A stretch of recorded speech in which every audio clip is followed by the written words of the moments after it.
നമസ്കാരം. ഇന്ന് നമ്മുടെ കോട്ടക്കൽ രാജാസ് ഹൈസ്കൂൾ മേക്സവട്ട ഇഫ്താർ സംഘമാണ്. അപ്പോൾ അതിന് ഞങ്ങളെപ്പോലെ തന്നെ നോമ്പെടുത്ത് വന്നിട്ടുള്ള ഒരു നമുക്ക് പരിചയപ്പെടാം. എന്താ ചേച്ചിൻ്റെ പേരൊക്കെ പറയാം? എൻ്റെ പേര് ബീന.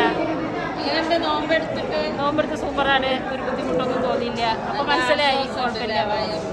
പിന്നെ അടുക്കി നോമ്പെടുത്ത് ശോഭ, സുനിത, ശോഭ ഇങ്ങനെയൊക്കെ നോമ്പെടുത്തിട്ടാണ് വന്നിട്ടുള്ളത്. ഇഫ്താർ സംഗമത്തിന് എല്ലാവരെ പോലെയും സമമാകാൻ വേണ്ടിയിട്ട് നോമ്പെടുത്ത് വന്നവരാണ്.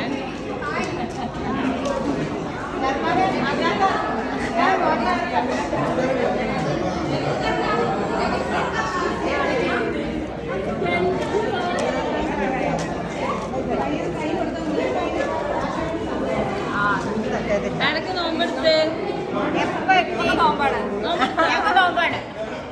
വൈകുന്നേരം ചായക്ക് ശേഷം അറിയാൻ പറ്റില്ല.